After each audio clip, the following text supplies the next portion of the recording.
একজন মহিলা সাহাবীর কথা মনে হয়ে গেল আমার এই মুহূর্তে।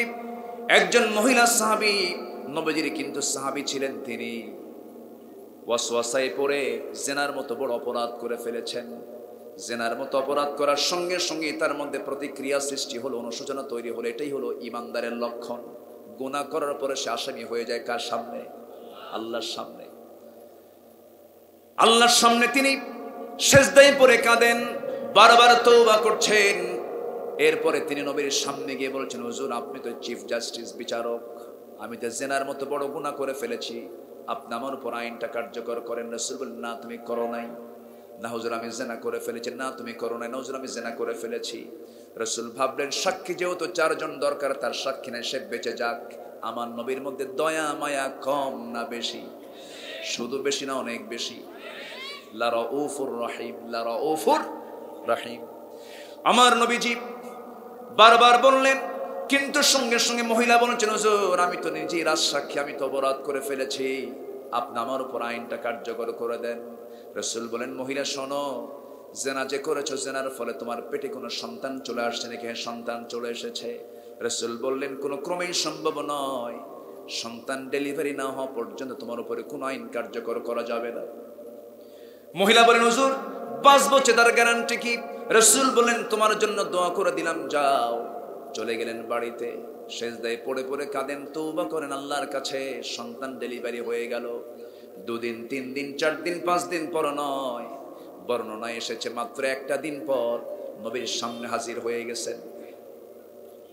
দ্বিতীয় দিনের মতো হাজির হয়ে বলছেন, ইয়া রাসূলুল্লাহ আমি তো সামনে হাজির হয়ে গেছি, আপনি আমার উপর আইনটা কার্যকর করে দেন। রাসূল বললেন, না না, আগে কার্যকর করা যাবে না, কারণ সন্তান ডেলিভারির দায়িত্ব তোমাকে দিয়েছিলাম। সন্তানটা জীবিত না মৃত? হুজুর সন্তান তো জীবিত রেখে আসছি। রাসূল বললেন, হাউলাইনি কামিলাইন, সন্তানকে 2 বছর দুধ পান করাতে হবে, যাও। মহিলা এবার বলছে, হুজুর 2 বার আসলাম, ফেরত গেলাম, বাঁচবো কিনা জানি না। রাসূল বলেন, দোয়া করি তোমার জন্য, যাও। আমার নবীজি এমন সমাজ, এমন রাষ্ট্র, এমন জাতি গঠন করলেন। উত্তরবঙ্গের প্রবেশদ্বার গেটওয়ে, বগুড়া জেলার শেরপুর উপজেলার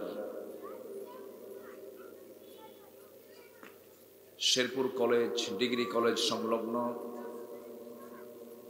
মোহাম্মদপুর জামে মসজিদ মাহফিল ইন্তেজামিয়া কমিটি কর্তৃক আয়োজিত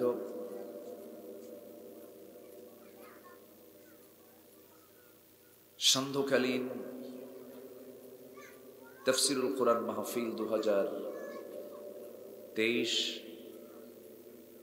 26 নভেম্বরে অনুষ্ঠিত আজকের এই মহৎ আয়োজনের সম্মানিত সুযোগ্য সভাপতি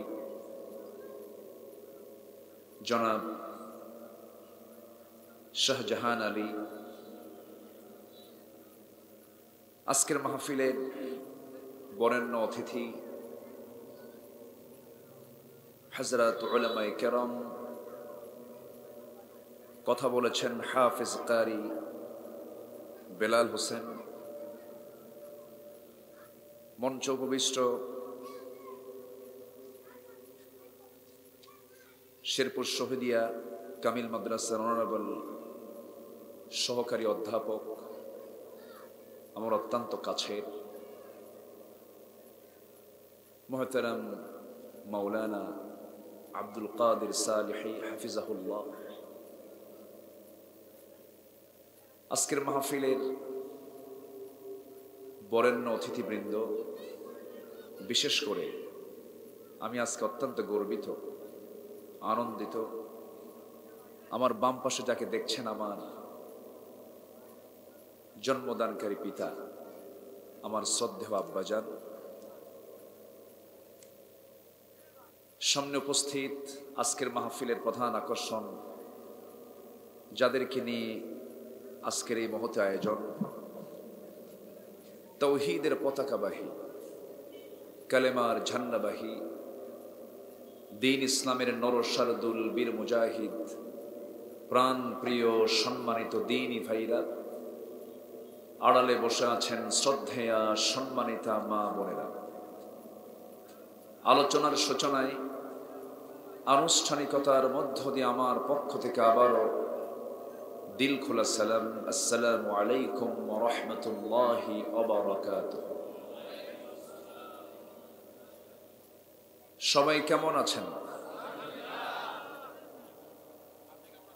আমাকে প্রশ্ন করলেন, আল্লাহ তাআলা আমাকে আপনার মতোই আপনার কাতারেই রেখেছেন, আলহামদুলিল্লাহ। সম্মানিত উপস্থিতি, এই মাহফিলটা খুব অল্প সময়ে নেওয়া, হয়তো 10 থেকে 12 দিন আগে কমিটি আমার সঙ্গে যোগাযোগ করেছেন। তাই বললাম, আমি তো মাগরিব ছাড়া পারি না, কেউ মাগরিবই দেন। তো এখানে উল্লেখ আছে বাদ মাগরিব। এটা তো শহরতলি, মানুষ তো শহরে ব্যস্ত থাকে বেশি। তো যাই হোক, এই অল্প সময়ে হয়তো আমি আপনাদের পুরোপুরি হক আমি আদায় করতে পারবো না। হালকা কিছু কথা আমার এই এলেম কালাম তো তেমন নেই, ভাঙ্গা চূড়া মানুষ, কিছু কথা বলতে চাচ্ছি। আমাকে সময় দেওয়া যাবে তো ইনশাআল্লাহ? জোরে বলি ইনশাআল্লাহ। হয়তো দেখা যাবে আমার আলোচনার সময় শেষ হবে, মানুষ আসতেই থাকবে। আজকের সিচুয়েশনটা এমনই হবে, আমি এটা যতটুকু আমি আস করতে পারছি। সম্মানিত দ্বীনি ভাইরা, আমরা আল্লাহর শুকর আদায় করি যিনি আমাকে আপনাকে অসংখ্য লোকের মাঝ থেকে বাছাই করে এমন জান্নাতের টুকরায় আসার বসার তৌফিক দিলেন। শুকর আদায় করছি, মুহাব্বাতান বলে উঠছি আলহামদুলিল্লাহ। আবারও বলছি আলহামদুলিল্লাহ। চিৎকার মেরে বলছি আল্লাহুম্মা ইন্নী আসআলুকা আল হুদা ওয়াত তুকা ওয়াল আফাফা ওয়াল গিনা। সবাই বলি আল্লাহুম্মা লাকা আসলামতু ওয়া বিকা আমানতু ওয়া আলাইকা তাওয়াক্কালতু ওয়া ইলাইকা আনাবতু ওয়া বিকা খাসামতু। আমরা আল্লাহ তাআলার শুকর আদায় করে নিলাম। আমরা মূলত যে কিতাবকে নিয়ে আজকের এই আয়োজনটা দেখতে পাচ্ছি, এই কিতাব যদি নাজিল না হতো এই আয়োজন হতো না। এই কিতাব যদি নাজিল না হতো আমরা আল্লাহকে চিনতাম না। এই কিতাব যদি নাজিল না হতো সিরাতুল মুস্তাকিম কি আমরা অনুধাবন করতে পারতাম না। জান্নাত জাহান্নাম কিছুই বুঝতে পারতাম না। সেই কিতাব আল্লাহর পক্ষ থেকে নাজিল হওয়া সর্বশেষ এবং সর্বশ্রেষ্ঠ কিতাব। কিয়ামত পর্যন্ত মানব মণ্ডলীর জন্য আল্লাহ তাআলা মানব জীবনের যত প্রয়োজনীয় চাহিদা সব আল্লাহ তাআলা এই কিতাব দিয়ে পূরণ করে দিয়েছেন। জোরে বলি সুবহানাল্লাহ। এবং যত নিয়ামত আল্লাহ তাআলা দিয়েছেন এর মধ্যে সবচেয়ে বান্দার প্রতি দয়া করে সবচাইতে বান্দাকে রহমত করে যেটা দিয়েছেন সেটাই হলো আল কোরআন আল কারীম। আমরা একটা সূরার নাম জানি যে সূরাতে আল্লাহ তাআলা ফাবিআইয়ি আলাই রাব্বিকুমা তুকাযযিবান বলে বারবার প্রশ্ন করছেন। এই সূরার ভিতরে আল্লাহ তাআলা বহু নিয়ামতের কথা বলেছেন, কিন্তু আল্লাহ রাব্বুল আলামিন সেই সূরার শুরুতে নিজের গুণবাচক নামটা প্রয়োগ করে তিনি বলছেন, যারা পারেন ঠোঁট মিলিয়ে বলুন আর রহমান আল্লামাল কুরআন খালাকাল ইনসানা আল্লামাহুল বায়ান। তিনি রহমান, যিনি দয়া করে বান্দাকে কোরআন শিক্ষা দিয়েছেন। আল্লাহ রাব্বুল আলামিন নিজের গুণবাচক নামটা প্রয়োগ করে কোরআনের কথাটা আগে বলে দিলেন। এই জন্য বললেন, বান্দা আমি তোর প্রতি দয়া করে কোরআনটা নাজিল করেছি, কোরআনটা শিক্ষা দিয়েছি তোকে, আমি তোর জন্য আমি কোরআনটা নাজিল করেছি। ছোটখাটো কোনো কিতাব নয় এটা। এই কিতাবের একটা আয়াত আমাকে দারুণ অস্থির করে তোলে। যদি আমাকে কেউ প্রশ্ন করে, আমার যতটুকু ক্ষুদ্র গবেষণা, যদি আমাকে কেউ প্রশ্ন করে কোরআন আল্লাহর কিতাব, তার সবচেয়ে বড় অথেন্টিক আয়াতটা কোনটা বলো তো, আমার ওই আয়াতটাই আমার সামনে চলে আসে। যারা পারেন ছোট মিলিয়ে বলুন সূরা কাহফের শেষ দিকের আয়াত, কুল্লাল বাহরু মিদাদাল লিকালিমাতি রাব্বি লানাফিদাল বাহরু ক্বাবলা আন তানফাদা কালিমাতু রাব্বি ওয়ালাউ জি'না বিমিসলিহি মাদাদা। জোরে বলুন আল্লাহু আকবার। গোটা পৃথিবীর অথই জলরাশি, অর্থাৎ 7 সমুদ্রের সাবআতু আবহুর, 7 সমুদ্রের অথই জলরাশি যদি কালি করে দেওয়া হয় এবং গোটা পৃথিবীর সমস্ত বৃক্ষরাজি যদি কলম বানিয়ে দেওয়া হয়, আমার রবের যদি কালেমার ব্যাখ্যা, কোরআনের ব্যাখ্যা লেখা যদি শুরু হয়ে যায়, পানি রূপী কালিগুলো লিখতে লিখতে শেষ হয়ে যাবে, কলম দিয়ে লিখতে লিখতে কলমগুলো ভোঁতরা হয়ে যাবে, কিন্তু আমার রবের কালিমার ব্যাখ্যা, কোরআনের ব্যাখ্যা করা কখনো শেষ করা যাবে না। জোরে বলি সুবহানাল্লাহ। কত বড় চ্যালেঞ্জ আল্লাহ তাআলা দিয়েছেন। সম্মানিত ভাইয়েরা, সেই কালামে রব্বানির এই বিশাল আলোচনার থেকে একটা আয়াত আমি সেখান থেকে টেনে তুলে আপনাদের সামনে আমার অভ্যাস অনুযায়ী তেলাওয়াতের মধ্য দিয়ে আমি শুরু করেছি। এই আয়াতকে সামনে রেখে সংক্ষিপ্তভাবে কিছু কথা বলতে চাচ্ছি। ওয়ামা তাওফীকি ইল্লা বিল্লাহ আলাইহি তাওয়াক্কালতু ওয়া ইলাইহি উনীব। সম্মানিত ভাইয়েরা, কোরআন যে মানবতার কল্যাণ চায়, আমি সম্প্রতি পশ্চিমা বিশ্বের কিছু গবেষণা আমি একটু স্টাডি করলাম।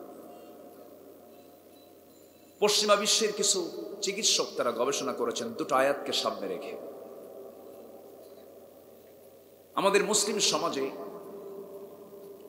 কোনো মেয়ের বিয়ে হওয়ার পর যদি তালাক হয়ে যায়, এখন তো তালাক বলে না, এখন কি বলে? ডিভোর্স। এখন তো আর কেউ বাংলাও কয় না। এক রিক্সাওয়ালাকে বহু আগে, আমি তখন ঢাকা বিশ্ববিদ্যালয়ে পড়ি, এক রিক্সাওয়ালাকে বললাম, ভাই বিশ্ববিদ্যালয়ে যাবেন? বলে, ভাই আমি চিনি না। তো কি চিনেন? ভার্সিটি চিনি। ভার্সিটি চেনে কিন্তু বিশ্ববিদ্যালয় চিনে না। তো ডিভোর্স যার নাম, আরবিতে তাকে বলা হয় কি? তালাক। বিয়ে নামে সূরা নাই, কিন্তু তালাক নামে সূরা আছে। এবং ইসলামের জটিল যত মাসালা আছে, এর মধ্যে সবচেয়ে জটিল এবং কঠিন মাসালা হলো তালাক। এবং এটার জন্য আল্লাহ তাআলা একটা সূরাই পাঠ করে একটা সূরাই নাজিল করেছে। এই যে তালাক হয়, কোনো মেয়ে যদি তালাক প্রাপ্ত হয়ে যায়, তালাক প্রাপ্ত হয়ে যাওয়ার পর ওই মহিলা যদি অন্য কোনো স্বামী গ্রহণ করতে চান, তাহলে অপেক্ষা করতে হয় কয় মাস? 3 ইদ্দত পর্যন্ত, 3 মাসিক পর্যন্ত। কেন? একটা পুরুষের তো তা লাগে না। কেন আল্লাহ তাআলা এই টাইমটা দিয়েছেন? এই টাইমিংটা কেন? এটা নিয়ে গবেষণা শুরু করেছে পশ্চিমা কিছু চিকিৎসকরা। আল্লাহ রাব্বুল আলামিন বলেন, ওয়াল মুতাল্লাকাতু ইয়াতারাব্বাসনা বিআনফুসিহিন্না সালাসাতা কুরু। তালাকপ্রাপ্ত নারী 3 কুরু পর্যন্ত, 3 ঋতুস্রাব পর্যন্ত অপেক্ষা করবে অন্য কোনো স্বামীকে পেতে গেলে। আল্লাহ তাআলা কেন এই টাইমিংটা ধরে দিলেন? এই টাইমিংটা ধরে দেওয়ার কারণটা হলো, যখন কোনো মহিলা স্বামীর সঙ্গে যখন মিলিত হয়ে যায়, স্বামী স্ত্রী যখন দুজন ইন্টারকোর্স যখন কমপ্লিট করে ফেলে দেয়, ইন্টারকোর্স হয়ে যাওয়ার সঙ্গে সঙ্গে নারী হলো রিসিভ করার জাতি, গ্রহণ করার জাতি, আর পুরুষ হলো দেবার জাতি। পুরুষ থেকে আগত স্ত্রীর মধ্যে চলে যাওয়া যে ব্যাকটেরিয়া, যে প্রোটিন, এই প্রোটিনগুলো ওই মহিলার মাথা থেকে পা পর্যন্ত প্রভাব বিস্তার করতে থাকে, তার গোটা দেহে চলমান চলতে থাকে। এই ব্যাকটেরিয়া প্রোটিনটা তার শরীর থেকে বের হয়ে যেতে 1 মাসে যায় না, 2 মাসেও যায় না, 1 মাসে 30% চলে যায়, 2 মাসে 60% চলে যায়, 3 মাসে 90% চলে যায়, আর কয়েকটা দিন অপেক্ষা করলে পরে 100% সেই স্বামীর পক্ষ থেকে আসা সেই ব্যাকটেরিয়া প্রোটিনগুলো টোটাল তার শরীর থেকে বের হয়ে যায়। তখন সে অন্য স্বামীকে গ্রহণ করার জন্য সে প্রস্তুতি নিতে পারে। যদি এই ওয়েটটা যদি না করে, আগের স্বামীর কাছ থেকে আসা ওই যে প্রোটিন ব্যাকটেরিয়াগুলো সে শরীরে বহন করছে, ওই অবস্থায় যদি অন্য কোনো পুরুষের ব্যাকটেরিয়া প্রোটিনগুলো তার দেহে যদি জমা হয়ে যায়, 2 পুরুষের ব্যাকটেরিয়া প্রোটিনগুলো দেহে জমা হলে পরে নতুন রোগের সৃষ্টি হয়ে যাবে, সমাজে রোগ বিস্তার করবে, মহামারী দেখা দিবে। আল্লাহ রাব্বুল আলামিন আজ থেকে 1500 বছর আগে কত সূক্ষ্ম করে বিধানগুলো দিয়ে দিয়েছেন। এখন প্রশ্ন হলো, তালাকপ্রাপ্ত নারীর জন্য 3 মাস, কিন্তু বিধবা যে তার স্বামীকে হারিয়ে ফেলেছে সে অপেক্ষা করবে কয় মাস? কয় মাস একটু বলেন? যে মহিলার স্বামীকে হারিয়ে ফেলেছে মানে কি? মারা গেছে, স্বামী মারা গেলে ওই মহিলাকে কি বলে? বিধবা। বিধবা অপেক্ষা করবে কয় মাস? একটু বলেন। এই মাসালাগুলো তো সবার জানা দরকার না। 4 আশহুরি ওয়া 10, 4 মাস গুনে গুনে 10 দিন, 4 মাস গুনে গুনে 10 দিন। এগুলো কি কথাগুলো জানার দরকার আছে না? আছে কিনা বলেন? আচ্ছা, এখন তো আর 3 মাসও লাগে না। কার বউ নিয়ে কোন দিন ভাগে? বউ থাকতেই ভাগে। এখন তো বিধবা কাকে বলে? আমি অনেকদিন আগে এক ছেলে মোবাইল হারাইছে। মোবাইল হারানোর পরে বলে, হুজুর আমি তো মোবাইল হারায় বিধবা হয়ে গেছি।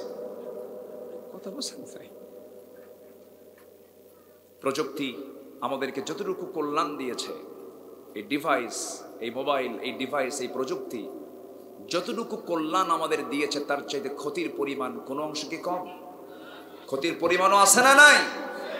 আচ্ছা, আল্লাহ তুমি যুব সমাজকে সকল অবক্ষয় থেকে হেফাজত করো। জোরে বলি আল্লাহুম্মা আমিন। একটু কান লাগান। তাহলে তালাকপ্রাপ্ত হলে পরে 3 মাস সামথিং, আর বিধবা হলে পরে গুনে গুনে 4 মাস 10 দিন। এটা কার বিধান? এই কথাগুলো কোন কিতাবে আছে? কোরআনে। আমার বন্ধুগণ, 4 মাস 10 দিন কেন করা হলো? 1 মাস 10 দিন এখানে বাড়িয়ে কেন দেওয়া হলো? এর কারণটা হলো, যখন তালাক হয়ে যায়, স্বামী স্ত্রীর মধ্যে ঘৃণা সৃষ্টি হয়ে যায়। তুই আমারে তালাক দিলি, রাগ সৃষ্টি হয়, ঘৃণা সৃষ্টি হয়ে যায়।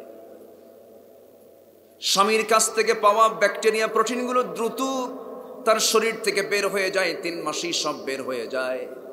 কিন্তু বিধবা নারী যে স্বামীকে অ্যাক্সিডেন্টের মধ্য দিয়ে হোক, মৃত্যুর মধ্য দিয়ে হোক, হয়তো মারা গেছে, যখন স্বামী মারা যায়, স্বামীর প্রতি সেই স্ত্রীর বিধবার মোহাব্বত আরো কমে না বাড়ে? বাড়ে।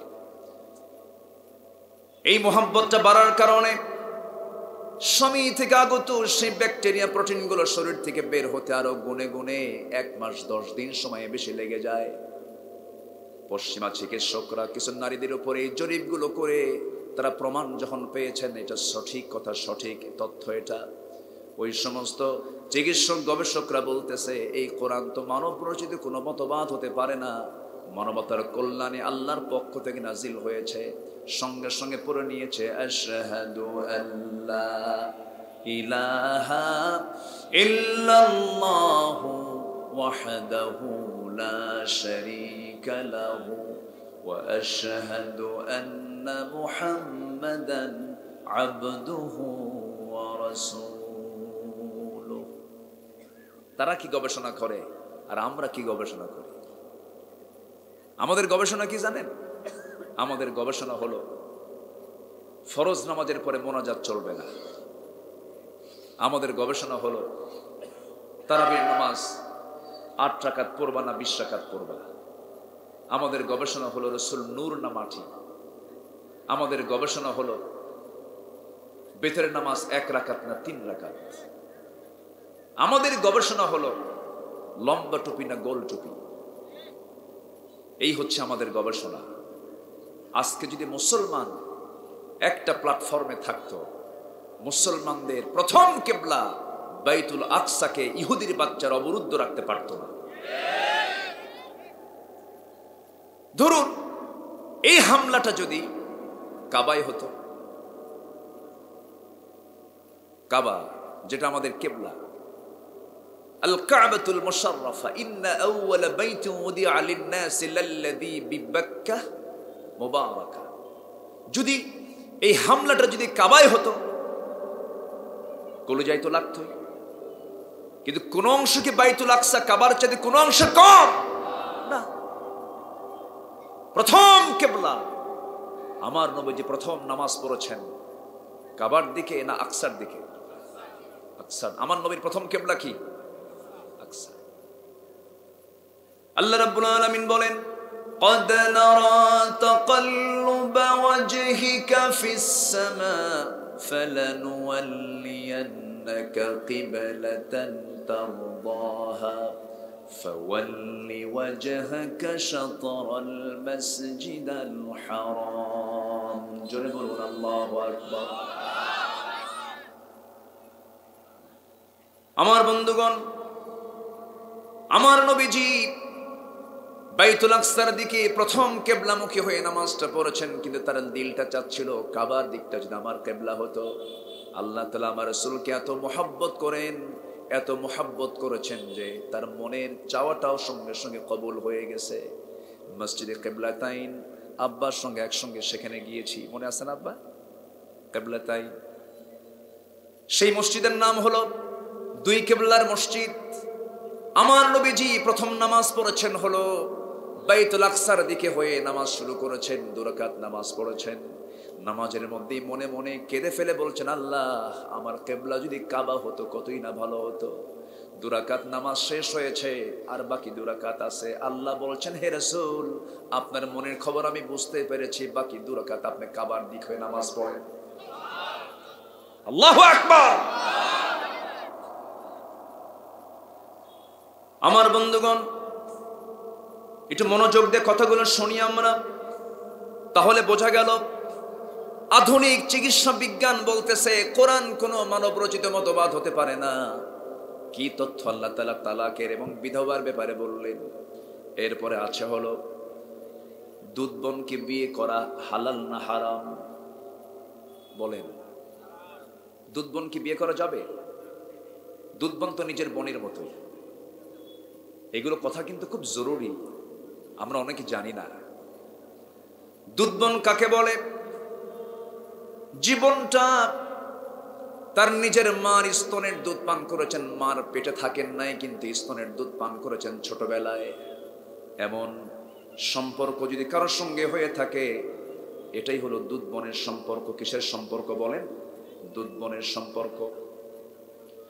আল্লাহ রাব্বুল আলামিন দুধ বোনের সম্পর্কীয় ভাই হোক বোন হোক বিয়েটা সম্পূর্ণ হারাম করে দিয়েছেন। আল্লাহ রাব্বুল আলামিন বলেন, হুররিমাত আলাইকুম উম্মাহাতুকুম ওয়া বানাতুকুম وأخواتكم وعماتكم وخالاتكم وبنات الأخ وبنات الأخت وأمهاتكم التي أرضعنكم وأخواتكم من الرضاعة جنبنا الله أكبر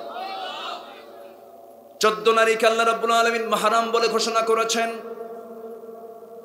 এর মধ্যে দুধবনকে কখনো বিয়ে করা যাবে না। কেন করা যাবে না? কি জন্য করা যাবে না? দিন যত যাবে কোরআন চেনা তত সহজ হয়ে যাবে। বিজ্ঞান যদি সুস্পষ্ট ধারণা দেয় কোরআনটা স্পষ্ট হয়ে যাবে। আর বিজ্ঞান যদি ভুল করে কোরআনকে তারা ভুল ধরতে পারবে না। বিজ্ঞানের রহস্য উদ্ঘাটন করতে পেরেছে। বিজ্ঞান বলতেছে মায়ের দুধ পরীক্ষা করে দেখা গেছে যে মায়ের দুধের মধ্যে যে স্টেম সেল থাকে সেটা ঠিক স্পার্মের মধ্যেও থাকে। বীর্যের মাধ্যমে যে বংশ বৈশিষ্ট্য ট্রান্সফার হয় দুধের মাধ্যমে সেই সেম মায়ের বংশ বৈশিষ্ট্য জেনেটিক সন্তানের মধ্যে ট্রান্সফার হয়। তখন দুধ পান করা সন্তান মায়ের বডির একটা অংশ হয়ে যায়। সুবহানাল্লাহ বলবেন না? কেন হারাম করা হয়েছে? আজকে বিজ্ঞান প্রমাণ করছে। এরকম করে ঘন্টার পর ঘন্টা যদি শুধু কোরআন নিয়ে কথা বলতে যাই বহু তথ্য মিলে যাবে। পশ্চিমারা কোরআন থেকে গবেষণা করে তারা ইসলাম আনে, ইসলামটা গ্রহণ করে ইমানটা আনে। আমরা কি ইমান আনছি না পাইছি? ভালো করে কন, ইমান আনছি না পাইছি? পাইছি। আমরা যদি ইমান আনতে পারতাম ভালো করে বেলালের মতো হয়ে যেতাম। কোথাকার হাফসি নাইজেরিয়ান কালো কুসকুসে বেলাল, বাপও গোলাম ছেলেও গোলাম। বেলাল বিন রাবাহ ইসলাম কবুল করেছেন, কি চেতনা লালন করেছেন। চুল পরিমাণ কাউকে ভয় করেন না। ইমানটা বুঝে শুনে এনেছেন তারা, জেনে বুঝে ইমানটা তারা এনেছেন। না জেনে না বুঝে ইমানটা কখনো রক্ষা করা যায় না। মূর্খের জন্য জান্নাত নাই। জান্নাত পেতে হলে মূর্খ হব না, আমরা জ্ঞানী হব। বলেন কি হব? বলেন আমাদের প্রথম বাপকে বলেন মূর্খ না জ্ঞানী? ওয়াল্লামা আদামাল আসমাআ কুল্লাহা, আল্লাহ তাআলা আমার আব্বা আদমকে সকল নামের শিক্ষা দিয়েছেন। সকল নামের শিক্ষা দিয়েছেন। পৃথিবীর এমন কোন জিনিস নেই যে জিনিসের নাম আমার আব্বা জানতেন না। সুবহানাল্লাহ বলবেন না? তাহলে জ্ঞানীর সন্তানকে জ্ঞানী হওয়া দরকার না মূর্খ হওয়া দরকার? বাপের নাম রক্ষা করার দরকার আছে না নাই? মূর্খের জন্য জান্নাত নাই। হয়তো বললে মন খারাপ করতে পারেন অনেকেই, কিন্তু বাস্তব তাই। কারণ মূর্খ কখন মুশরিক হবে, কাফের হবে সেটা নিজেই বুঝবে না। জ্ঞানী হওয়ার জন্য কামিল দরকার নাই, দাওরায়ে হাদিস দরকার নাই, মাস্টার্স ডিগ্রি দরকার নাই। জ্ঞানী হওয়ার জন্য এতটুকু ন্যূনতম জ্ঞান সবার জন্য জানা ফরজ। তলাবু কাসবুল হালালি ফারিদাতুন আলা কুল্লি মুসলিম। প্রত্যেকটা বান্দার জন্য হালাল এবং হারামের জ্ঞান অর্জন করা ফরজ। এই জ্ঞান অর্জন করতে বলেছেন কে? আসতে বলবেন না কে? আল্লাহ। আমার ভাইয়েরা, কথার তো কোনো থা নাই, সময়তে খুবই অল্প। কান লাগান, মনোযোগ দিয়ে শুনুন। মাহফিল হয়তো অনেকে কেবল আসার প্রস্তুতি নিচ্ছে। আমার এদিকে ওয়াজ শেষ হয়ে যাচ্ছে। আমার মনে হয় এবছর আমি এত অল্প সংখ্যক শ্রোতা দেখলাম। গতকাল যেখানে মাহফিল ছিল এর না হলেও 100 গুণ বেশি হবে। কিন্তু এটা তো হঠাৎ প্রোগ্রাম, এটা হচ্ছে রেডিমেড প্রোগ্রাম। কি প্রোগ্রাম বলেন? মানে কালকে ঈদুল ফিতর, পাঞ্জাবি বানান নাই, এখন শার্ট পরে তো আর ঈদগাহে যাওয়া যায় না। এখন একদিনে তো আর পাঞ্জাবি বানানো যাবে না। চল মার্কেটে কেন জামা দে গায়ে। আজকের মাহফিলটা হলো সেম এরকম। আল্লাহ তুমি মাহফিলকে কবুল করো, জোরে বলি আল্লাহুম্মা আমিন। কোরআনে কারীম সংখ্যা তথ্যের অপূর্ব সমন্বয় আছে কোরআনের ভিতরে। কেমন করে দেখেন আব্দুল কাদের ভাই, সূরা বাকারার আয়াত সংখ্যা হলো 286। 286 সবচেয়ে বড় সূরা। কোন সূরা বলেন তো? বাকারা। দেখেন এগুলো কিন্তু আমাদের ইন্টারভিউ বোর্ডে ধরা দরকার, যারা বিসিএস ক্যাডার হবে তাদেরকে এগুলো ধরা দরকার। তা না ধরে কি ধরে জানেন? বিশ্বের সবচাইতে বড় উইকেট কিপারকে। এবার আন্তর্জাতিক চলচ্চিত্রে কে ফার্স্ট হয়েছে, তো এইগুলো জানা তো জান্নাতে যাওয়ার জন্য খুব বড় শর্ত, তাই না? এই হচ্ছে অবস্থা। 286 সম্বলিত এই দীর্ঘ একটা সূরা হলো সূরাতুল বাকারা। আচ্ছা, 286 অর্ধেক কত বলেন তো? বলেন। 143। আমি যে প্রশ্ন করছি, রাগ করতেছেন নাকি আপনারা? রাগ করছেন না তো? প্রশ্ন করলে দুটো উপকার, একটা হলো মনোযোগ হারাবে না, আরেকটা হলো মানে জানা হবে খুব ভালোভাবে, এটা ভুল হবে না, স্থায়ী হয়ে যাবে। মানুষের একটা কথা একবার বললে শর্ট টার্মে গিয়ে লাগে, দ্বিতীয়বার বললে ওই কথাই মিডিল টার্মে গিয়ে লাগে, আর 3বার বললে লং টার্মে গিয়ে জমা হয়। আমার নবী যে গুরুত্বপূর্ণ কথা একবার বলতেন না, 2বার বলতেন, 3বার বলতেন। বিজ্ঞান বলছে নবীর কথাই সত্য, যুক্তিযুক্ত। আল্লাহু আকবার। Short term, middle term, long term. তো এই জন্য আমি প্রশ্ন করছি, রাগ করা যাবে না কিন্তু। দেখেন আল্লাহ তাআলা 143 নম্বর আয়াতে কি বলছেন। কোরআন যে সংখ্যা তথ্যের যে মিল আছে, আল্লাহ রাব্বুল আলামিন কি বলেন? وَكَذَلِكَ جَعَلْنَاكُمْ أُمَّةً وَسَطًا لِتَكُونُوا شُهَدَاءَ عَلَى النَّاسِ وَيَكُونَ الرَّسُولُ عَلَيْكُمْ شَهِيدًا। জোরে বলুন আল্লাহু আকবার। আমি এমন করে তোমাদেরকে উম্মত হিসেবে মধ্যমপন্থী করে দুনিয়াতে পাঠিয়েছি, তোমাদেরকে প্রেরণ করেছি মধ্যমপন্থী আমরা। এটা কে বলছেন? আয়াতটাও সেট করেছেন শেষে, শুরুতে না মাঝখানে? আয়াতটাও মাঝখানে। অর্থের সঙ্গে সেটিং এর মিল আছে না নাই বলেন? সংখ্যা তত্ত্বের এক অপূর্ব সমন্বয়। এরকম করে আলাইহা 19 কোরআন হলো 19 সংখ্যার উপরে প্রতিষ্ঠিত। এটা নিয়ে যদি আমি গবেষণামূলক কথা বলতে যাই, ঘন্টার পরে ঘন্টা লেগে যাবে। এত এত বড় মজবুত থাকার পরও যদি প্রশ্ন করি, আজকে আমার দেশে 90% মুসলমান, যে দেশে 18 কোটি মুসলমান, যদি প্রশ্ন করি কোরআনটাকে সহি করে পড়তে পারে, আমার দেশের মুসলমান সংখ্যায় বেশি হবে না কম হবে? শুধু কম না অনেক কম? বলেন, শুধু কম না অনেক কম? কোরআন সহি করে তেলাওয়াত করা সুন্নত, নফল, ওয়াজিব না ফরজ? জোরে বলেন, কি বলেন? কি কি ফরজ। যে কোরআন সহি না করলে নামাজ সহি হয় না। আজকে স্বাধীনতার 52 বছর পার হলো। প্রথম স্বাধীন হলাম আমরা দ্বিজাতি তথ্যের ভিত্তিতে, টু নেশন থিওরি। 1947-এর 14 আগস্ট, 15 আগস্ট ভারত পাকিস্তান স্বাধীন হলো। কেন? হিন্দু মুসলিম এক জাতি হতে পারে না। এই তথ্যের ভিত্তিতে স্বাধীন হলো প্রথমবার। 23-24 বছর না যেতেই আরেক স্বাধীনতা আমরা পেলাম, মুসলিম চেতনা লালন করে। অথচ সেই মুসলিম অধ্যুষিত বাংলার জমিনের অধিকাংশ মুসলমান কোরআনটাই সহি করে পড়তে পারে না। এটার ব্যর্থতা সর্বপ্রথম দায় যদি নিতে হয়, শিক্ষার দায়িত্ব যারা পালন করে তারাই সবচাইতে বড় অপরাধী, ঠিক কিনা? তারাই সবচেয়ে বড় অপরাধী। উচিত কথায় বন্ধু বেজার, গরম ভাতে হ্যাঁ বিলাই বেজার। এই তো অস্ত সবাই পারে। যখন একটু সোজা কথা বলতে যাই তখন বলে, হুজুর আপনি এগুলো কি শুরু করছেন? আপনি ওয়াজ করবেন আকাশে আর ওয়াজ করবেন কবরের। দুনিয়াটা আমরা দেখে নেব, ওরা দেখবে। দেখতে দেখতে দেশের টাকা বাইরে পাচার করা শেষ। আসতে বলবেন না, জোরে বলেন ঠিক কিনা? যারা কোরআন জানে না, যারা কোরআন পড়ে না, যারা কোরআন ভিত্তিক সমাজ চায় না, তাদের হাতে দেশ, জাতি, মানবতা কখনো নিরাপত্তায় থাকতে পারে না। কষ্ট পাচ্ছেন? কষ্ট পাচ্ছেন? আমার দেশে নামাজি বেশি না বেনামাজি বেশি? আচ্ছা, আরেকটা প্রশ্ন করি, আমার দেশে বিড়ি খাওয়া মানুষ বেশি না বিড়ি ছাড়া মানুষ বেশি?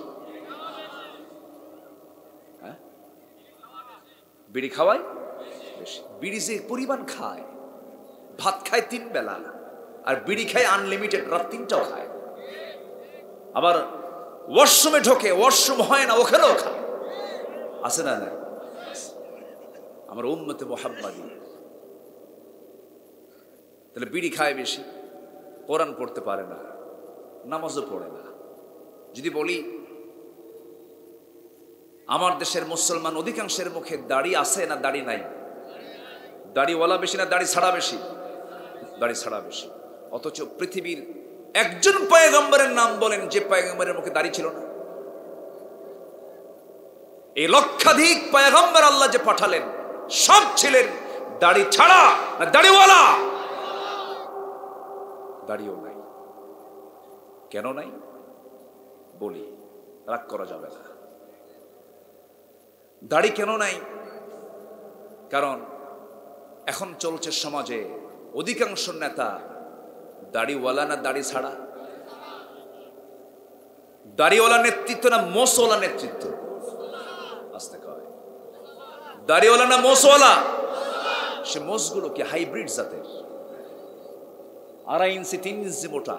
এখন তো নেতা হওয়ার জন্য বেশি কিছু লাগে না তো, এখন লাগে হলো 2টা জিনিস, একটা মোস মোটা, একটা পেট মোটা। এই 2টা বড় হলেই বাস নেতা হয়ে গেছে। না, যুবকরা আজকের মাহফিলে বেশি আসছো, আমি ইয়াং শ্রেণীকে লক্ষ্য করে বলছি, সেই নেতৃত্বের পিছনে দৌড়ায়ও না, চরিত্র নষ্ট হবে।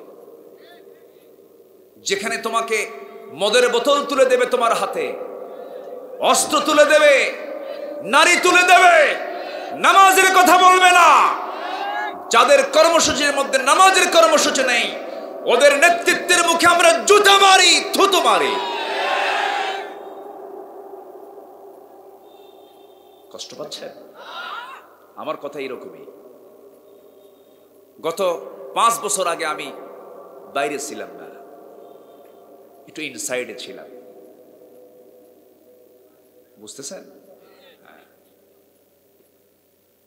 গোটা দুনিয়াতে এখন যদি লক্ষ্য করেন, আল্লাহর কাছে সবচেয়ে দামি বান্দা হলো যারা আলেম ওলামা। এটা কি মোল্লার কথা না আল্লাহর কথা? মোল্লা কইছে না আল্লাহ কইছে? ইন্নামা ইয়াখশাল্লাহ মিন ইবাদিহিল উলামা। এবং আলেমরা হচ্ছে কার ওয়ারিস? নবীর। বলেন কার ওয়ারিস? বলেন আল উলামা ওয়ারাসাতুল আম্বিয়া। এটা কিন্তু সম্পদের ওয়ারিস না। তাহলে সে আলেম জগতের শ্রেষ্ঠ সন্তান তারা আজকে গোটা দুনিয়া জুড়ে সবচাইতে বেশি নির্যাতিত হচ্ছে কারা? যখন দেখবেন চেয়ারগুলো, সম্মানের চেয়ারগুলো, ক্ষমতার চেয়ারগুলো যখন দেখবেন চোর, চরিত্রহীন, মূর্খ লোক ওই চেয়ারে বসে গেছে, তখন ভাবতে হবে সমাজটার ভিতরে জাহেলিয়াত সম্পূর্ণভাবে ঢুকে গেছে। এই চিত্র এখন আছে না নাই? আসতে বলবেন না, আছে না নাই? আচ্ছা, সমস্যা মাদের ভিতরে হয়তো হচ্ছে না, জায়গা না,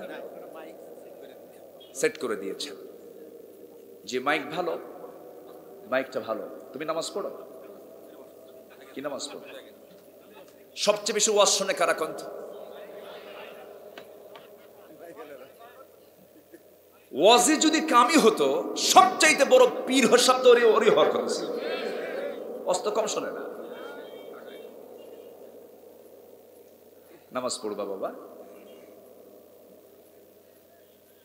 কষ্ট পাচ্ছেন আপনারা? আবার ওই মূর্খরা বলে কি জানেন? আলেমরা কি জানে? ওরা কিছু জানে? আবার বলে ঈদুল ফিতরের আগামীকাল ঈদুল আজহার জানাজা নামাজ। কি এলেম দেখে! ঈদুল আজহার কি নামাজ? জানাজা নামাজ। এই হলো এলেমের দৌড়। ওরা কোরআন বোঝই কানার মতো। আমি প্রায় উদাহরণটা দেই। একজন গেছে নামাজ পড়তে মসজিদে, লোকটা অন্ধ, ইমাম সাহেব আজান দেই নাই, বসে আছে। তো অন্ধ লোকটার সামনে গিয়ে বসে গল্প করতেছে। গল্প করতে করতে লাগছে গন্ডগোল, চরম বাকবিতণ্ডা। এক পর্যায়ে আজান দিয়ে ফেলছে, থেমে গেছে। ইমাম নামাজে দাঁড়াইছে, নামাজের মধ্যে বলে ফেলছে একটা সূরার ফাতিহার পরে এমন একটা আয়াত বলছে যে আয়াতের অংশ হলো ওয়া কানা মিনাল কাফিরিন। কানা মনে মনে চিন্তা করে, ওয়াজ হলো কিছুক্ষণ আগে, গন্ডগোল হলো, নামাজের মধ্যে ফতোয়া জারি হলো, আমি কানা কাফের, ওয়া কানা মিনাল কাফিরিন। প্রচন্ড খেপে গেছে, রেগে গেছে, কিছু বলে নাই, চলে গেছে বাড়িতে, রাগ জমা করে আছে। এদিকে যিনি ইমাম, তার আবার একটা পা হলো খাটো সাইজের, ন্যাংরা। তো প্রথম দিন নামাজ পড়ছে, দ্বিতীয় দিন সন্ধ্যায়, আমি জাস্ট রূপক অর্থে বলছি, মাগরিবের নামাজ পড়তে আসছে। আবার ইমাম যথারীতি মুসল্লায় দাঁড়ায়া, ইমামদের তো আবার পছন্দের কিছু আয়াত থাকে, সূরা থাকে। আগের সন্ধ্যায় যে সূরা, জি আগের সন্ধ্যায় যে সূরা, পরের সন্ধ্যায় সেই সূরা।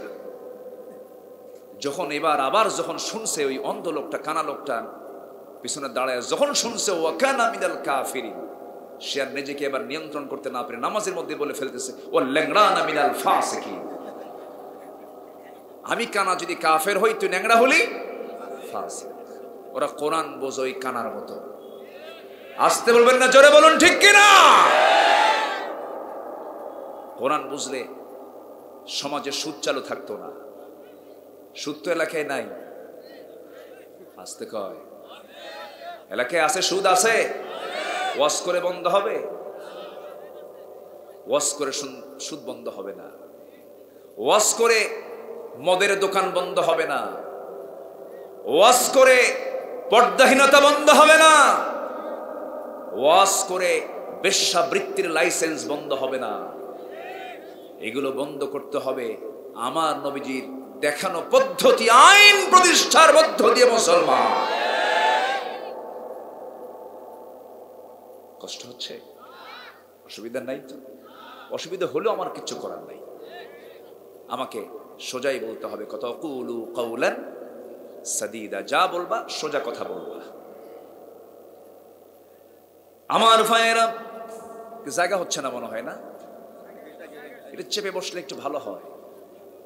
একটু চাপেন, একটু চাপেন। আমি জানি যে লোকগুলো এরকমই হবে, আসতে তারা দেরি করে ফেলবে। মাগরিবে বসলে এটাই হতো। আমি এই জন্য মাগরিবের কথাই বলছিলাম যে একটু চেপে চেপে বসেন, একটু জিকির করি লা ইলাহা, আরো জোরে লা ইলাহা সুবহানাল্লাহ আলহামদুলিল্লাহ, আরো জোরে লা ইলাহা সুবহানাল্লাহ আলহামদুলিল্লাহ, আরো জোরে লা ইলাহা সুবহানাল্লাহ আলহামদুলিল্লাহ,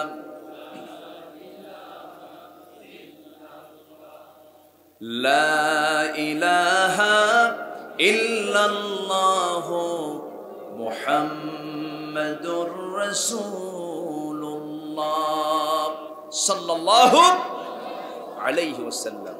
আমি কথা বলছিলাম সূরাতুল আরাফ থেকে 156 নম্বর আয়াত। আল্লাহ তাআলা এই আয়াতটা মূলত শুরু করেছেন একজন নবীর দোয়া দিয়ে। একজন নবীর কি দিয়ে? দোয়া দিয়ে। দোয়ার দরকার আছে না? দোয়ার দরকার আছে। দোয়ায় কপাল খোলে। দোয়ায় কি খোলে? কপাল খোলে। বেশি করে দোয়া করবো। উদউনি আস্তাজিব লাকুম, আমাকে ডাক, আমি তোর ডাকে অবশ্যই সাড়া দেব। যেরকম সুবহানাল্লাহ। প্রত্যেক দিন প্রথম আকাশে আসেন আল্লাহ তাআলা, প্রত্যেক রাতে 12টার পর। সুবহানাল্লাহ বলে। কয় আসমান থেকে, কত আসমান থেকে আসেন? 7 আসমান থেকে। কোন আসমানে? এই যে আসমান দেখা যায়, এই আকাশে আসেন। এই আকাশের দূরত্ব কত বিজ্ঞানকে প্রমাণ করতে পেরেছে? দূর দিগন্ত, কেউ বলতে পারে না। আল্লাহ সেই 7 আকাশ থেকে প্রথম আকাশে আসেন, বান্দার দোয়ার অপেক্ষা করেন। কোন বান্দা আমার কাছে চায়? সুবহানাল্লাহ। আল্লাহ বলেন, বান্দা তুই 1 হাত আগাবি আমার দিকে, আমি তোর দিকে 10 হাত আগাবো। আমার দিকে হেঁটে হেঁটে আসবি, আমি তোর দিকে দৌড়া দৌড়া যাব। মাফ করার জন্য কে আছেন? আমি তো দোয়া করি না। দোয়া করতে হবে বেশি বেশি না কম কম? বেশি বেশি। আমরা যেখানে বসে আছি এটা তথ্য শোনায় দেই, আমার আল্লাহ কত দূর থেকে আসেন।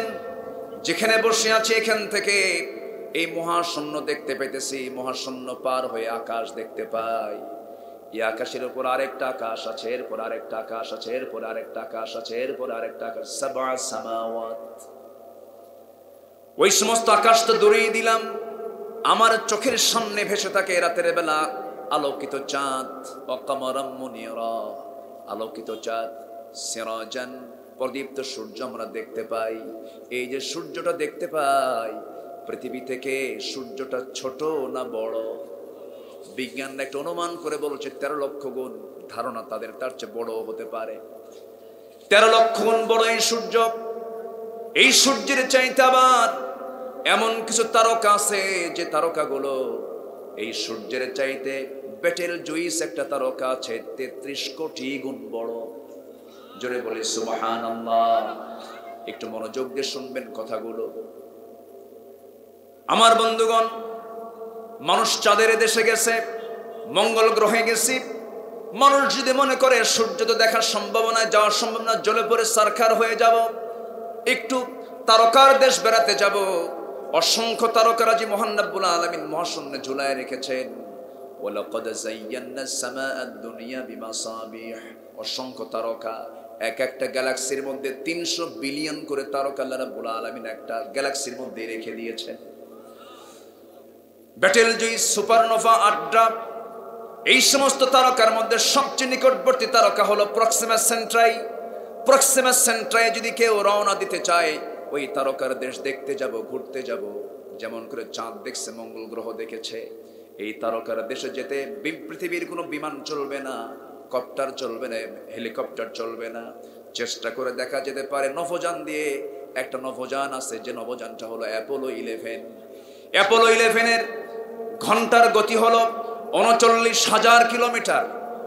39,000 কিলোমিটার বেগে ওই নভোযানে চড়ে, অ্যাপোলো 11-এ চড়ে যদি কোনো বান্দা রওনা দিয়ে দেয়, এই দুনিয়া থেকে ওই বেটেল কি বলে প্রক্সিমা সেন্ট্রাই নামক সবচেয়ে নিকটবর্তী তারকার দেশে তারা যেতে সময় লেগে যাবে 1,15,000 বছর মাত্র। যাবেন কারা কারা? হাত তোলেন। কি সমস্যা? কি এখানে কি সমস্যা? ও আসেন আসেন, টানতেছে, আসেন না কেন? টানলে আসতে হবে, আসেন। সম্মান দিতে চায় মানুষ, সম্মান নিতে হবে তো। বসেন, আলহামদুলিল্লাহ বসেন। আমি কি শেষ করে দেব? আলোচনা চালাবো? তো দেরি করলেন কেন আসতে?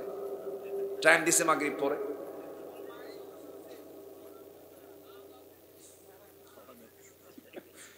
জি যাক, আমি খুবই খুশি। আমি তো প্রথমে হতাশই হয়েছিলাম, লোকগুলো কোথায়, কিন্তু আপনারা যে এরকম সালাত তা তো বুঝিনি। সময় মতো হাজির হয়ে গেছেন, বলি আলহামদুলিল্লাহ। তাহলে শুধু একটা তারার দেশে যেতে সময় লাগতেছে, সবচেয়ে নিকটবর্তী তারার দেশে 1,15,000 বছর। সুবহানাল্লাহ বলবেন না? আকাশটা কত দূরে! আর সে আল্লাহ তাআলা 7 আকাশ থেকে, আরশ আজিম থেকে প্রত্যেক রাতে ফিস সামাঈদ দুনিয়া, দুনিয়ার আকাশে আসেন এবং বলেন আলা মিন মুস্তাগফিরিন ফাগফির লাহ। কোন ক্ষমা প্রার্থী আছে আমার কাছে ক্ষমা চাবে, ক্ষমা করে দেব। তাহলে আমার আল্লাহ তাআলা কম আসেন না বেশি আসেন? আমি আসি হলো প্রথম আসমানের নিচে পৃথিবীতে, আর আল্লাহ তাআলা আমাকে মাফ করার জন্য 7 আকাশ পেরিয়ে প্রথম আকাশে চলে আসে। তাহলে বেশি দৌড়ান কে? আমাকে মাফ করার জন্য বেশি দৌড়ান কে? আর বান্দা বিড়ি খায়, নামাজে পড়ে না। আমার বন্ধুগণ, দোয়া করতে হবে আল্লাহর কাছে। এখানে একজন নবীর দোয়ার কথা বলা হয়েছে, সেই নবীটা খুব দামি নবী।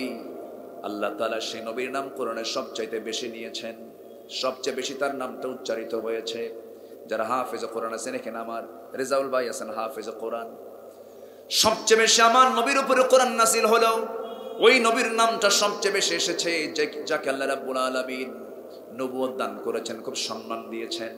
যার শ্বশুর নবী, যিনি নিজে নবী, যার বড় ভাই নবী, যার ভাগিনা নবী, যিনি আল্লাহর সঙ্গে ডাইরেক্ট কথা বলেছেন, কোনো ভায়া লাগে নাই, সেই নবীর নাম কি বলেন তো বলেন? সবাই তো ওয়াজ পারেনি, তাহলে থুয়ে যাই। কিন্তু এরপরও মজা আছে না নাই বলেন তো?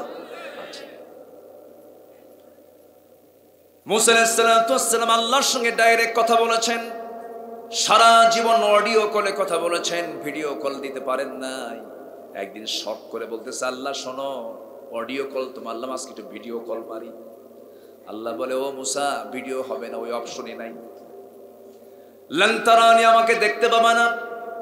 আল্লাহ বলছেন, না না, আমি তোমাকে দেখবই। আল্লাহ বলছেন, তুর পাহাড়ে আয়, 40টা দিন সময় নিয়ে বড় ভাই হারুনকে বলেন, ভাই হারুন, আমার বোন ইসরাইলকে দেখো। ভাইকে দায়িত্ব দিয়ে চলে গেছেন 40 দিন 40 রাতের জন্য। এদিকে এসে দেখে সবগুলো গরুর পূজা শুরু করছে। এই ইসরায়েলের বাচ্চারা, এই যে ইহুদির বাচ্চারা, যে ইহুদিগুলো জ্বালাচ্ছে এখন গোটা পৃথিবীর মানবতার বিস্ফোরণ হলো ইহুদির বাচ্চারা। গোটা দেহের মধ্যে একটা বিস্ফোরণ উঠলে কি হয়? জ্বর চলে আসে। না বের করা পর্যন্ত শান্তি নাই। ওই ইহুদির বাচ্চাদের না খতম করা পর্যন্ত মানবতার শান্তি আসবে না, আসবে না, আসবে না। ইহুদি রাসূলকে অত্যাচার করেছে, নবজির খাবারের মধ্যে বিষ ঢুকায় দিয়েছে। দুজন সাহাবী এট এ টাইম শাহাদাত বরণ করেছে। নবজির ইন্তেকাল যখন হবে, সেই সময় নবজির ওই বিষক্রিয়া দেখা দিল। প্রচন্ড কষ্ট পাচ্ছিলেন মুহাম্মদ সাল্লাল্লাহু আলাইহি ওয়াসাল্লাম। জিহুদির বাচ্চারা রাসূলকে পর্যন্ত রেহাই দেয় নাই। জিহুদির বাচ্চারা রাসূলকে পর্যন্ত হত্যার ষড়যন্ত্র করতে পারে। তারা কি মুসলমানদের কখনো বন্ধু হতে পারে? আসতে বলবেন না, পারে। যে মুসলমান বন্ধু চেনে না, শত্রু চেনে না, তার ঈমান এখন আনা হয় নাই। কথা কিন্তু মূল্যবান কথা, মাথায় রাখবেন। যে মুসলমান শত্রুকে চেনে না, বন্ধুকে চেনে না, তার তো ঈমানই আনা হয় না। শত্রু চেনার দরকার আছে না নাই? ইহুদি খ্রিস্টান কি মুসলমানদের বন্ধু? লা তাত্তাখিযুল ইয়াহুদা ওয়ান নাসারা, ইহুদি এবং নাসারাকে তোমরা কখনো ধরতে যাবে না বন্ধু হিসাবে। কার কথা? আল্লাহর কথা।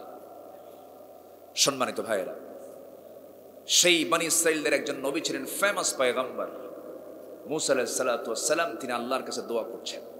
এই দোয়াটা আল্লাহ তাআলা পছন্দ করে কোরআনেও ঢুকায় দিয়েছেন। আমরা যেন ওই মুসার দোয়াটা আমরাও যেন করি। কিন্তু এই দোয়াটার সঙ্গে আবার আমার নবীর দোয়াও মিলে গেছে। সুবহানাল্লাহ বলেন। কারণ সব নবী তো 2 মিশন না 1 মিশন? বলেন, সব নবীর মিশন কয়টা? একটা। আমার নবীর মিশনও যা ছিল, আদম আলাইহিস সালামের মিশনও তাই ছিল। এই নবী দোয়া করছেন, কি দোয়া? যারা পারেন ছোট মিলিয়ে বলুন, ওয়াকতুব লানা ফি হাযিহিদ দুনিয়া হাসানাতাও ওয়া ফিল আখিরাতি ইন্না হুদনা ইলাইক। ও আল্লাহ তাআলা, তুমি আমাকে দুনিয়ার হাসানা দাও, দুনিয়ার কল্যাণ দাও, আখিরাতের কল্যাণ দাও। ঠিক একই স্টাইল আমার নবী সেই দোয়া করেছেন। সবাই বলুন, রব্বানা আতিনা ফিদ দুনিয়া হাসানাতাও ওয়া ফিল আখিরাতি হাসানাতাও ওয়া কিনা আযাবান নার। জোরে বলুন আল্লাহু আকবার। ও আল্লাহ তাআলা, তুমি আমাকে দুনিয়ার কল্যাণ দাও, আখিরাতের কল্যাণ দাও। আমার বন্ধুগণ, এরকম করে ম্যাক্সিমাম নবীর দোয়া কোরআনে কোড আছে। এটা আমার আপনার জন্য বোনাস। সব নবীর দোয়াগুলো আমরা পেয়েছি কোরআনে। কোরআন সর্বশেষ কিতাব হওয়ার কারণে নূহের উম্মত এটা পায় নাই, মুসা সাহেবের উম্মত এটা পায় নাই। আমরা শেষ নবীর উম্মত হিসাবে এই দোয়াগুলো বোনাস আকারে পেয়েছি। আদমের দোয়া কি ছিল? সবাই বলেন, রব্বানা যালামনা أنفسنا وإن لم تغفر لنا وترحمنا لنكونن من الخاسرين ইউনূস আলাইহিস সালামের কি দোয়া ছিল?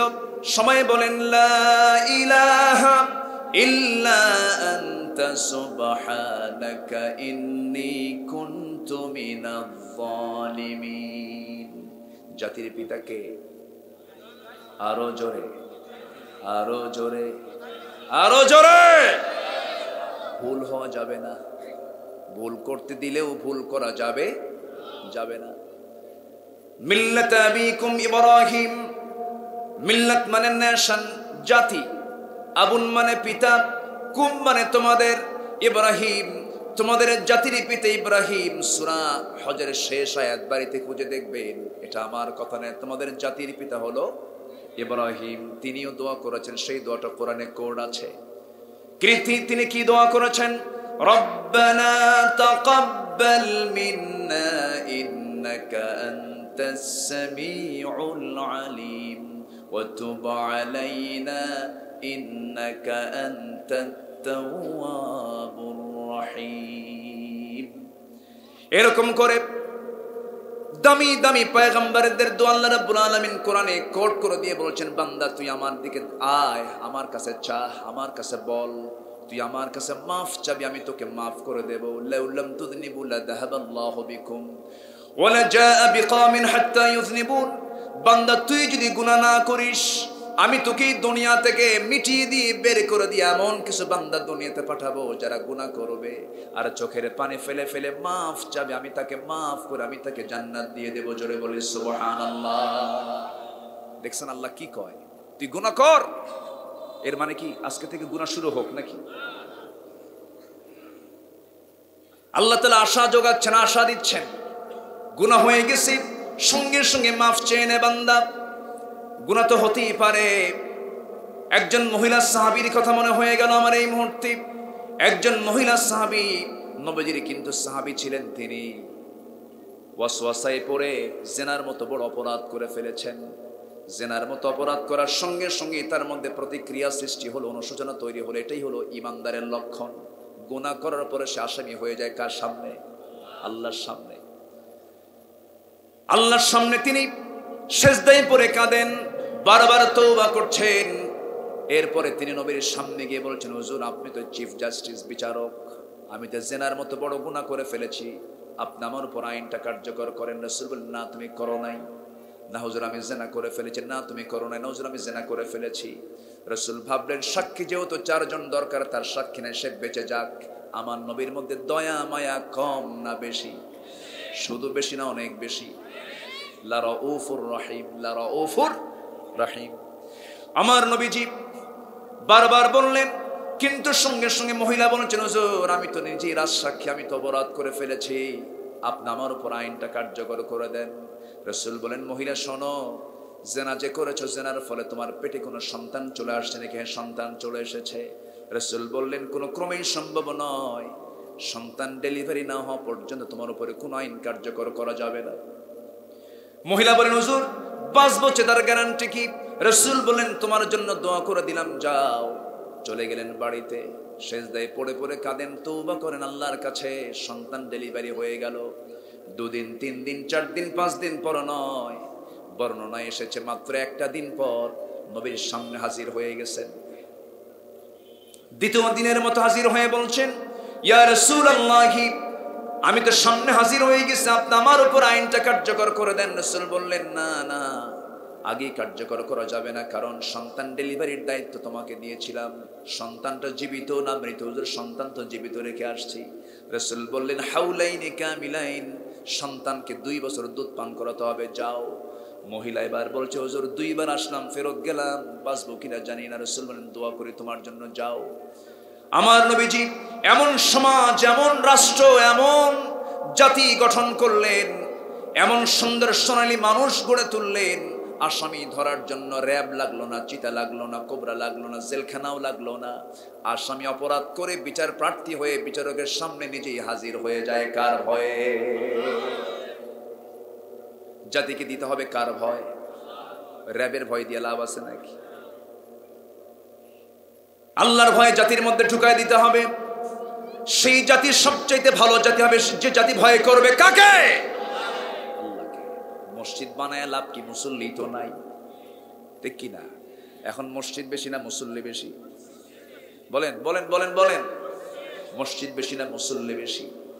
মসজিদ বেশি। রাগ করে আরেকটা বানায়, রাগ করে আরেকটা বানায়। একই গ্রামের এক কোনায় মসজিদ,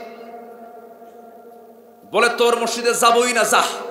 যে কইছে তোর মসজিদ, এটা একটা মারাত্মক অপরাধের কথা।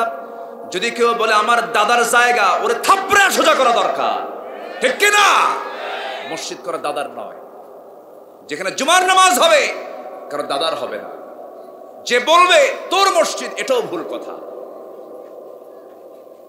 রাগ কইরা আরেক জায়গায় টং খাড়া করে, আসে না নাই? বলেন তো আসে না নাই? খাড়া করে। গ্রামের এক কোনায় একটা, মাঝখানে একটা। আরেকজন কয় মসজিদে মোনাজাত হয়, যাবই না। মোনাজাত ছাড়া বানা একটা মসজিদ, আসে না নাই? মসজিদ বেশি দরকার না মুসল্লি বেশি দরকার? এক সাহাবী নবীর সামনে এসে বললেন, হুজুর মসজিদটা বহুদূর হয়ে যায়, আমার কষ্ট হয়, আমার কিছু জায়গা আছে, মসজিদ বানাতে চাই। রাসূল বললেন, দরকার নাই, ওই দিকেই যা। সুবহানাল্লাহ বলবেন? ওই দিকেই যা, যত লম্বা হাঁটবি তত সওয়াব বেশি। জোরে বলেন সুবহানাল্লাহ। আমার বন্ধুগণ, মসজিদ বানায়া করবেন কি? মুসল্লি তো নাই। এমন মসজিদ আছে আমার দেশে, পাকা মসজিদ, ফজরের সময় মাত্র 3 জন মুসল্লি, ইমাম, মুয়াজ্জিন আর খাদেম, মানে ওরা তো ছাড়া উপায়ও নাই। ভুল বলতেছেন? এই হলো অবস্থা। আমার নবীর মসজিদ ছিল কাঁচা না পাকা? বলেন কাঁচা না পাকা? কাঁচা। মসজিদ ইমান ছিল, ইমান ছিল বলেন পাকা। সেই কাঁচা মসজিদের ইমাম ছিলেন আমার নবীজি, মুসল্লি ছিলেন এমন সাহাবী আবু বকর, ওমর, ওসমান, আলী, জিন্নুরাইনের মতো, ওসমান জিন্নুরাইনের মতো সাহাবীরা। আমার নবীজির মুয়াজ্জিন ছিলেন বেলাল। আজান দিয়েছেন খালি মুখে, কিন্তু আজানটা এত সুন্দর করে আল্লাহ কবুল করেছেন, আরশ আজিম পর্যন্ত পৌঁছে গেছে। বেলালের আজান আরশ আজিম ছুঁয়ে গেছে। কি আজান তিনি দিয়েছেন! এমন আজান তো আর শোনা যায় না। আমার নবীজির মসজিদ ছিল ইতিমের কাছ থেকে এক খণ্ড জায়গা নিয়েছিলেন। মূল জায়গাটা ছিল কম, শর্ট। ওখানে গ্রিন লাইট দিয়ে সীমানা নির্ধারণ করা আছে, যারা যাবেন দেখতে পাবেন। ছোট্ট জায়গা নবী ইতিমের কাছ থেকে কিনলেন, মসজিদ বানালেন। খেজুর পাতার খুঁটি দিয়া খেজুরের গাছের খুঁটি বানালেন, পাতা দিয়ে বেড়া দিলেন, ছাউনি দিলেন। এমন মসজিদ তিনি বানালেন। সেই মসজিদের ইমাম হচ্ছেন মুহাম্মদ সাল্লাল্লাহু আলাইহি ওয়াসাল্লাম। কাঁচা মসজিদ, কিন্তু ইমানটা হলো পাকা। আর আজকের সমাজের মসজিদগুলো পাকা, কিন্তু ইমান হলো কাঁচা। আমরা ইমানটাকেও পাকা করব না কাঁচা করব। নামাজ পড়বো কয় ওয়াক্ত? একটু হাত তুলে দেখান তো দেখি। 5 ওয়াক্ত নামাজ পড়বেন কারা কারা? জোরে বলি ইয়া আল্লাহ। আরো জোরে বলি ইয়া আল্লাহ। আমাদেরকে 5 ওয়াক্ত সালাত আদায় করার তৌফিক তুমি আল্লাহ দিয়া দাও। জোরে বলি আমিন। আরো জোরে আমিন। রেজাউল ভাই, আজকের ফজরের রিপোর্ট নেব আমি। মুসল্লি কত % বাড়লো? আল্লাহ যেন বাড়ায় দেয়। জোরে বলি আমিন। আরো জোরে আমিন। সময় তো শেষ, আলোচনা চলুক, হুজুর মরুক। আমি তো কইছি যে এটা শর্ট মাহফিল। আমাকে মূল জায়গায় তারা 1টা বছর আগে আমাকে বলে রেখেছে, সেখানে যাওয়া দরকার। বসে আছে তারা।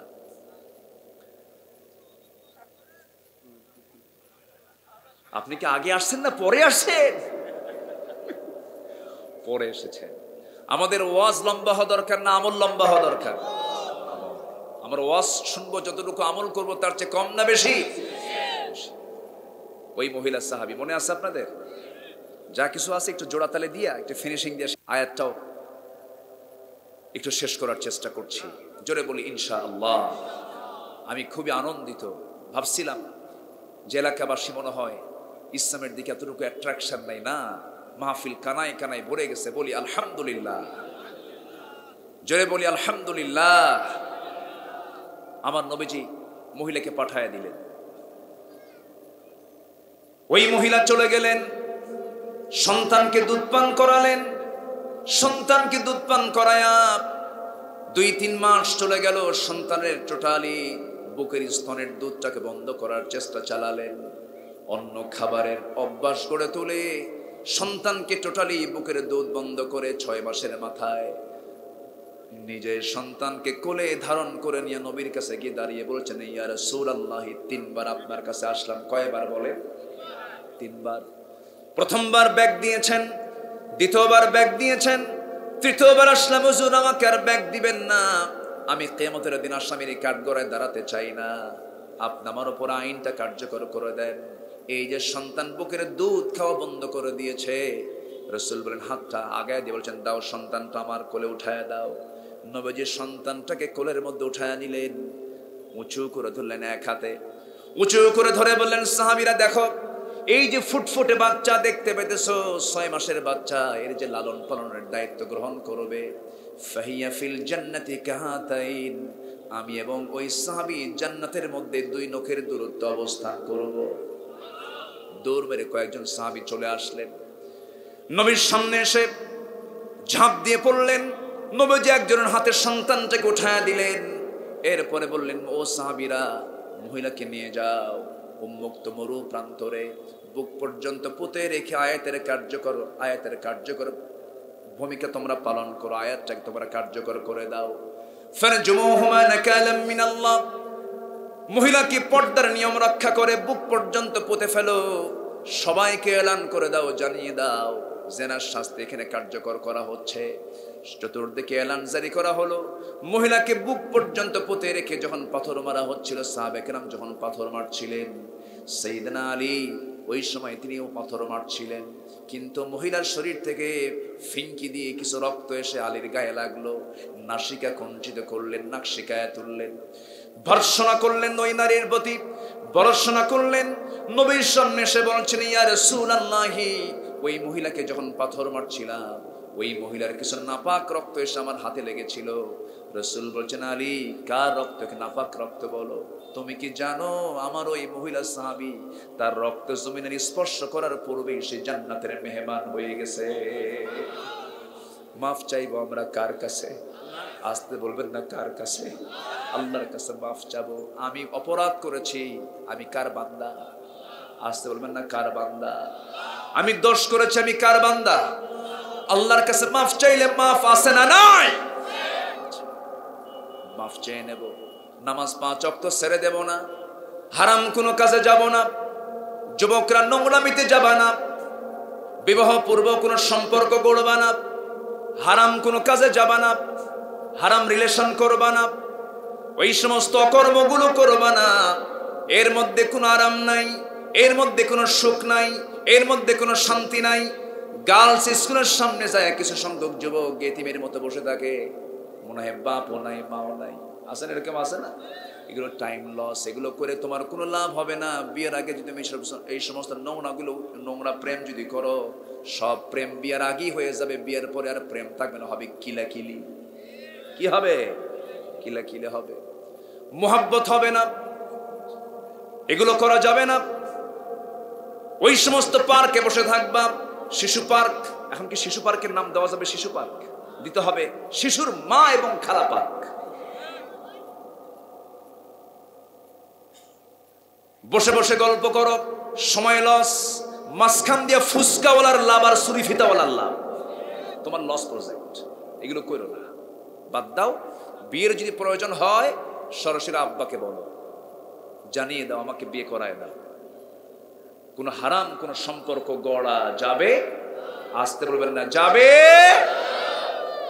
যুবকরা মন খারাপ করলা, হয়তো মনে মনে ভাবতেছে, হুজুর কইলেন তো সহজে, কিন্তু আব্বা তো সোজা না। এরকম বেকুব মার্কা কিছু বাপ আছে, কিন্তু আছে না? নয়, বিয়ের সম্পর্ক ক্যারিয়ারের সাথে নয়, বিয়ের সম্পর্ক হলো যৌবনের সাথে। এটা মুরব্বীদের বোঝা দরকার।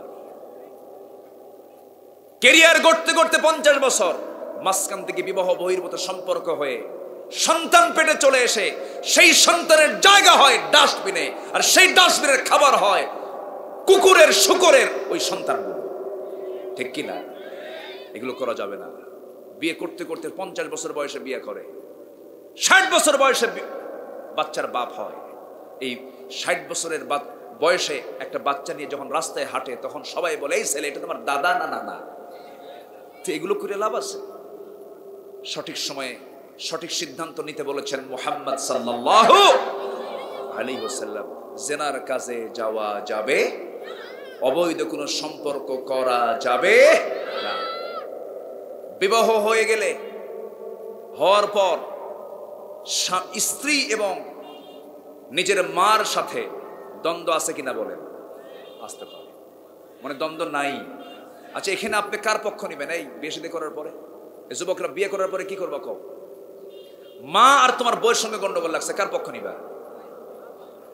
এতই সস্তা। এখানে কইছো, বাড়িতে বলা সম্ভব না। কি রাগ করতেছেন নাকি আপনারা? আমার মাদেরকে বলবো, যারা শাশুড়ি হয়েছে, দেখবেন কিছু সংখ্যক মহিলা আছে নিজের মেয়েকে বিয়ে দেয়, বিয়ে দেওয়ার পর এত প্রশংসা করে জামাইয়ের, আমার জামাইটা এত ভালো, আমার মেয়ে যা বলে তাই করে। এমনকি আমার মেয়ের কাপড় চোপড় ধুয়ে দেয়, রান্না বান্নাও করে দেয়, এত ভালো। কিন্তু আমার ছেলে মানুষ হলো না, খালি বইয়ের কথা শুনে। এই হাসানা নাই বলেন তো? তাহলে এক মুখে কয় কথা হলো? বলেন, এক মুখে কয় কথা হলো? যদি কোনো মহিলা, যদি কোনো শাশুড়ি যদি মনে করে আমার মেয়ে অন্যের ঘরে আছে, অন্যের মেয়ে আমার ঘরে এসেছে, এই মহিলাটা, এই মেয়েটা আমার মেয়ের মতো, সব দ্বন্দ্ব শেষ। তা কি হয়? আস্তে করে তা কি হয়? দেখেন, আপনি কারো পক্ষ নেওয়া যাবে না। এখানে করতে হবে marriage life, manage life manage করতে হবে। মাও ভালো, বউ ভালো, দুজনকে জোড়া লাগায় দিতে হবে, গরম করা যাবে না। যুবকরা, সুন্দর করে জীবন গড়ো। সুন্দর জীবনের 1 নম্বর শর্ত হলো কয় ওয়াক্ত নামাজ। হারাম কোনো কাজে যাবা না, মিথ্যা কথা বলবা না। যে নেতা তোমাকে বেনামাজের কথা বলে, ওগুলোর মুখে থুতু মেরে দাও, কাছে যাবা না। সত্য কথা বলবা, বাপ মাকে মেনে চলবা, সুন্দর লাইফ ক্রিয়েট করবা। দেখবা রব্বানা আতিনা ফিদ দুনিয়া হাসানা, তোমার দুনিয়ার সব কল্যাণ চলে আসছে, দুনিয়ার সব কল্যাণ চলে আসছে। দুনিয়ার নিয়ামতে তুমি ধন্য হয়ে যাচ্ছ, দুনিয়ার কল্যাণ তুমি পেয়ে যাচ্ছ। প্রয়োজনীয় 10টা কাজ শিখে নাও। 1 নাম্বার, রেগুলার যেন দান করা হয়, দান সদকা করবা। নাম্বার 2, ক্ষমা করে দিবা। নাম্বার 3, ঋণ মুক্ত হয়ে থাকার চেষ্টা করবেন। নাম্বার 4 হলো, কথা যদি বলতে হয় রাগের মুখে না হাসি মুখে, রাগের মুখে না হাসি মুখে। সন্তান বাবাকে সম্মান করবেন, সন্তান বাপ সন্তানকে স্নেহ করবেন। সন্তানের যদি কোনো ভুল হয় সুন্দর করে বুঝায়া বলবেন, আঘাত দিবেন না। আবার সন্তান ও বাবার কাছে সুন্দর করে কথা বলবেন। দুজনকেই পরামর্শ দিচ্ছেন কে? আসতে বলবেন না কে? কিছু কিছু লোক আছে হাসেও না, কান্দেও না, ওদের বউরা মনে মনে কয় এটা মরবে কোন দিন। হাসি মুখে কথা বলা, বদভ্যাসগুলো ত্যাগ করবা। নাম্বার 6 হলো তওবাটা করে নিবা নিয়মিত। রাসূল বলেন, আমি সারাদিন 100 বারেরও বেশিবার তওবা করি, যেরকম সুবহানাল্লাহ। নাম্বার 7 হলো জিহ্বা তাজা রাখবো, পানি দিয়া না জিকির দিয়া। বলেন বলেন কি দিয়া? এই পানি দিয়া জিহ্বা সতেজ হয়, হলো দেহের উপকার হয়। আর এই জিহ্বা দিয়ে জিকির করলে রুহের সতেজতা চলে আসে। আল্লাহু আকবার। নাম্বার 8 হলো জিহ্বা অচল করবা না, কারো গীবত করবা না, পরনিন্দা করবা না, পরচর্চা করবা না। নাম্বার 9 হলো মিথ্যাটা সম্পূর্ণ ছেড়ে দিবা। নাম্বার 10 হলো পরিবারকে সময় দিবা যথেষ্ট পরিমাণ। দেখবেন কিছু লোক সময় পাইলে স্যার আড্ডায় বসে থাকে, আছে না? ওই দোকানের মোড়ে যা চা খায় আর সময় ব্যয় করে, পরিবারের সময় দেয় না, আছে না? নাই? রাসূল বলেছেন, মান নাজাহ ইয়া রাসূলুল্লাহ। রাসূল বললেন 3টা কাজ করো। রাসূল বললেন 3টা কাজ করো। এর মধ্যে হচ্ছে তোমার বাড়িকে প্রশস্ত বানায় নাও, তোমার বাড়িতে তুমি সময় দাও, ওয়াবকি আলা খাতিআতিক, এবং তোমার পাপের জন্য তুমি কাঁদো, আল্লাহর কাছে নাজাত পেয়ে যাবে। জোরে কোন সুবহানাল্লাহ। আমসিক আলাইকা লিসানাক ওয়ালিয়াসআকা বাইতাক ওয়াবকি আলা খাতিআতিক। আল্লাহ রাসূল কি সুন্দর করে বলে দিয়েছেন। 11 হলো নিকট যারা আত্মীয় স্বজন তাদের সঙ্গে যোগাযোগ রক্ষা করো। ওয়াতিদাল কুরবা হাক্কাহু ওয়াল মিসকিন ওয়াবনাস সাবিল, তাদের সঙ্গে কানেক্টিং যেন থাকে, এই যোগাযোগটা রক্ষা করতে বলেছেন মুহাম্মদ সাল্লাল্লাহু আলাইহি ওয়াসাল্লাম। নাম্বার 12 হলো সর্বক্ষণ আমার আপনার সঙ্গে হবে আমার পকেট ডায়েরি হবে। কি বলেন? আমার পকেট ডায়েরি হবে কি? এটা হবে আমার জীবন চলার ডায়েরি। এটা কি বলেন? ডায়েরি। যখন কোনো প্রবলেম পড়লাম ডায়েরি খুলবেন, যে এখানে কি আসছে, কি কথা আসছে। কোরআন সহজ না কঠিন? কোরআন সহজ না কঠিন? সহজ। যে বলবে কঠিন সে কোরআনের বিরুদ্ধে কথা বলেছে। ওয়ালাকাদ ইয়াসসারনাল কুরআনা লিযিকরি ফাহাল মিন মুদ্দাকির। কোরআন আল্লাহ পাক সহজ করে দিয়েছেন। জোরে কোরআন সুবহানাল্লাহ। এটা আমরা মাথায় রাখবো। সম্মানিত ভাইরা, অনেক বুড়ো চাচা আছে কোরআন পড়তে পারে না। যদি বলি চাচা কোরআন পড়েন, কি বাবা মুখই আসে না বাবা। কিন্তু যদি বলি চাচা আপনার যে শেরপুর পৌরসভার সামনে যে 4 কাঠা জায়গা আছে, এটার দাগ নাম্বার কত? 93। ওই দাগ নাম্বার ঠিকই মনে আছে। কিন্তু তাহলে চাচার দাগ নাম্বার মনে আছে, CSRS খতিয়ান সব মনে আছে, আয়াত নাম্বার এটা কি চাচার মনে থাকে না? মনে করে না? মনে থাকে না? মনে করে না? মনে করে না। আমরা শিখবো। জোরে বলি ইনশাআল্লাহ। শেষ করে দেই। আমার কিন্তু প্রায় 1.5 ঘন্টা ক্রস করেছে, প্রায় 1.5-2 ঘন্টার কাছাকাছি চলে যাচ্ছে। আরো চালাবো? জোরে বলি আলহামদুলিল্লাহ। জোরে বলি আলহামদুলিল্লাহ। আল্লাহ এবার বলছেন, আল্লাহ নিজে ওয়াজ করছেন, ক্বালা আযাবি উসিবু মান আশা। আল্লাহ বলছেন আমার শাস্তি আমি যাকে ইচ্ছা তাকে দিতে পারি। কি মারাত্মক কথা, ভয়ঙ্কর। এরপরে আবার বলছেন ওয়া রাহমাতি, আমার রহমত ওসিআত কুল্লা শাইইন, সকল কিছুর উপরে পরিব্যাপ্ত। জোরে কোন সুবহানাল্লাহ। আল্লাহ ভয়ও দেখান আবার আশাও দেখান। জোরে কোন সুবহানাল্লাহ। এরপরে বলছেন শোনো, ফাসাকতুবুহা, অচিরেই আমি তাদের জন্য বরাদ্দ করব আমার রহমত, যাদের মধ্যে 3টা গুণ আছে। 1 নম্বর হলো তাকওয়া। 1 নম্বর কি বলেন তো? তাকওয়া। তাকওয়া কি জানেন? তাকওয়া হলো এমন জিনিস আমি আমার আব্বার মধ্যেও পেয়েছি। আব্বা রাস্তা দিয়ে ধানের জমি আছে না, ধানের জমি, ধানের জমি দিয়ে একদিন পার হচ্ছে, তো কিছু ধান ওই জুতার মধ্যে যায় না, এরকম যায় না, তুমি আর লক্ষ্য করে নাই। পরে ভাবছে যে এই ধানগুলো কোন জমির ধান, কথাটা বুঝেন আপনি? এটা আমার কানে আসছে। এই যে একটা চিন্তা, এই যে একটা ফিকির। হযরত ওমর ফারুক রাদিয়াল্লাহু আনহু তিনি কলসি ভরে পানি নিয়ে আসছেন মাথায়। এক প্রশ্নকারী এসে বলতেছে যে আপনার সাথে আমার কিছু কথা আছে, আমার কিছু প্রশ্ন আছে, জানা আছে, বলো। কি কলসি মাথায় নিলে কি কথা বলা যায়? হাঁটুতে রাখছেন, মাথা থেকে কোথায় রাখছেন? আরো কষ্ট কম না বেশি বলেন তো? আপনি নিচে রাখেন নাকি? নিচে রাখা যাবে না তো। কেন? কলসির তলা হলো ভেজা আর জমিন হলো শুকনা। এই ভেজা কলসি যদি আমি এই মাটিতে রাখি, শুকনা মাটি ভেজা তলায় জমা হবে। এই মাটির মালিক আমি না, আমি নিয়ে চলে যাব, এই জমিওয়ালা আখেরাতে মামলা দেবে, জাহান্নাম যেতে হবে, এই জন্য নিচে রাখবো না। কি প্রশ্ন কহ? সুবহানাল্লাহ বলবেন না? এখন তো ক্ষমতা পাইলেই আরেকজনের পুকুর দখল করে 10 বছর খায়। আজ এখন আছে না নাই? পুকুর দখল করা লোক আছে না নাই? আর মুত্তাকি যারা, সেদিন ওমর ফারুক চিন্তা করতেছেন এক টুকরো মাটি কলসির তলায় লেগে থাকবে, এই মাটি যদি নিয়ে যায়, এই যদি মামলা দেয়, আল্লাহু আকবার বলবেন না? মধু, 1 বোতল মধু তিনি আনছেন, 4-5 প্রতিবেশীর মাঝে বন্টন করে দিতে হবে সমান করে। বউকে বললেন, বউ এই যে মধুর বোতল, এটা ভাগ করে সবাইকে সমান করে দিও। পরক্ষণই আবার টেনে নিয়ে বলতেছেন আমি তোমার ভাগ করতে দেব না। প্রতিবেশীর হাতে দিয়ে বলতেছে ভাগ কর, আমার যে অংশ আমারে দিয়ে যা। তো ওনার অংশের মধুটা নিয়ে বউকে নিয়ে বলতেছে, বউ ডোন্ট মাইন্ড।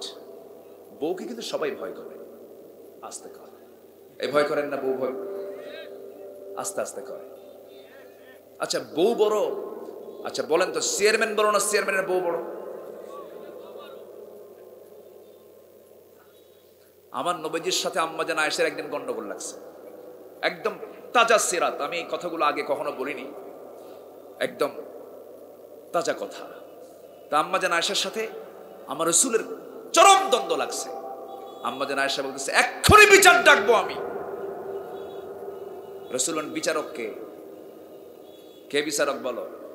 ওমরে ডাকবো না, কে? আব্বারই ডাক দেন। আব্বা হচ্ছেন আবু বকর সিদ্দিক রাদিয়াল্লাহু তাআলা। ডাকছেন, যখন ভিতরে ঢুকছেন, যখন শুনছেন যে আম্মা জান আয়েশা বিচার ডাকছে, এসেই এমন মোশান, মেয়েকে মেরেই ফেলবেন উনি। বিশ্বনবীর বিরুদ্ধে তুই মামলা দিস না, তোর আজকে বাঁচাবোই না, থাম। এই কথা বলে যখন তাকে মারতে উদ্যত হয়েছেন, রাসূল সামনে আগা থামায় দিয়ে বলতেছে, আবু বকর তুমি তো বিচারক, তুমি আর মারতে আসো কেন? আগে বিচার করো, আগে বিচারটা করো, আগে থামো। দেখেন আম্মা জান আয়েশা রাগের ঠেলায় বিচার ডাকতেছেন, বিচারক এসে শাসন করতে উদ্যত হচ্ছেন, আর যাকে আসামি বানানো হচ্ছে তিনি বলতেছেন থামো, সামনে আগে বিচার করো। ভয়ের ঠেলায় আম্মা জান আয়েশা আমার নবীর পিছনে দাঁড়াইছেন।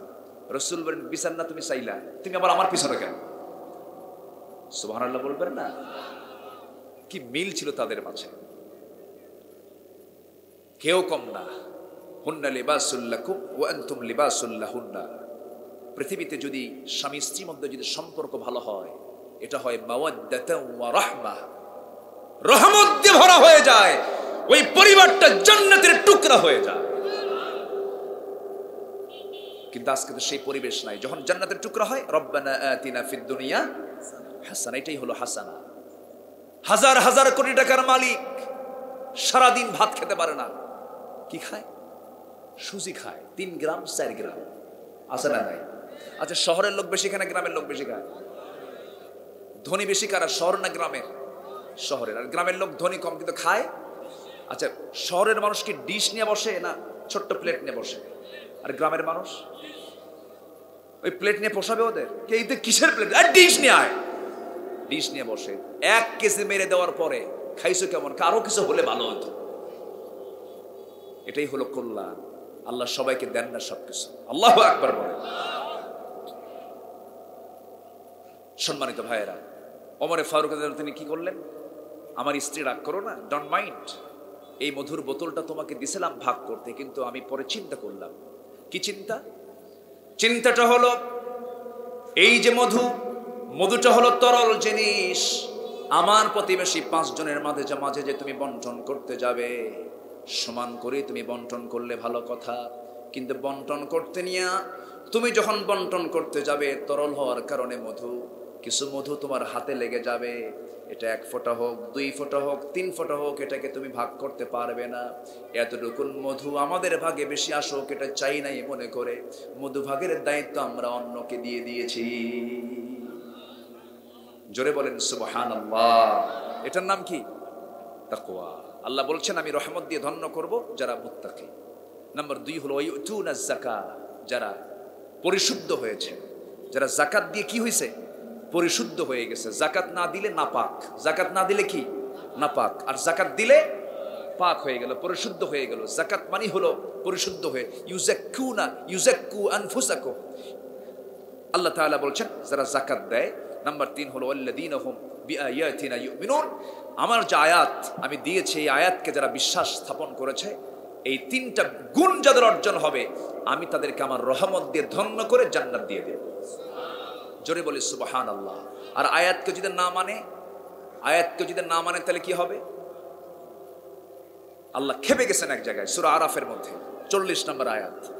আল্লাহ রাব্বুল আলামিন বলেন, ইন্নাল্লাযীনা কাযযাবু বিআয়াতিনা ওয়াস্তাকবারু আনহা লা তুফাত্তাহু লাহুম আবওয়াবুস সামা ওয়া লা ইয়াদখুলুনাল জান্নাতা হাত্তা ইয়ালিজাল জামালু ফি সাম্মিল খিয়াত ওয়া কাযালিকা নাজজিল মুজরিমিন। যারা আমার আয়াতকে যারা মিথ্যা প্রতিপন্ন করবে, অহংকার দেখাবে, আমি তাদের জন্য আসমানের দরজাই খুলব না, এবং তারা কখনো জান্নাত পাবে না। যেমন করে একটা সুঁয়ের ছিদ্র পথে একটা উট প্রবেশ যেমন অসম্ভব, তাদের তেমনই জান্নাতে যাওয়া তেমনই অসম্ভব। জোরে বলেন নাউযুবিল্লাহ। আল্লাহ কি রাগ করে এই কথাটা বলেছেন। এই জন্য আমরা আয়াতের প্রতি বিশ্বাস আমাদের থাকতে হবে। 1 আনা না 16 আনা, 16 আনায়। বা দিয়ে শুরু, সিন দিয়ে শেষ। সূরা ফাতিহার বা দিয়ে শুরু, সূরা নাসের সিন দিয়ে শেষ। এর মধ্যে একটা হরফও যদি কেউ অস্বীকার করে, ঈমান আছে না গেছে? ঈমান চলে গেছে। আল্লাহ তুমি সবাইকে আমল করার তৌফিক দিয়ে দাও।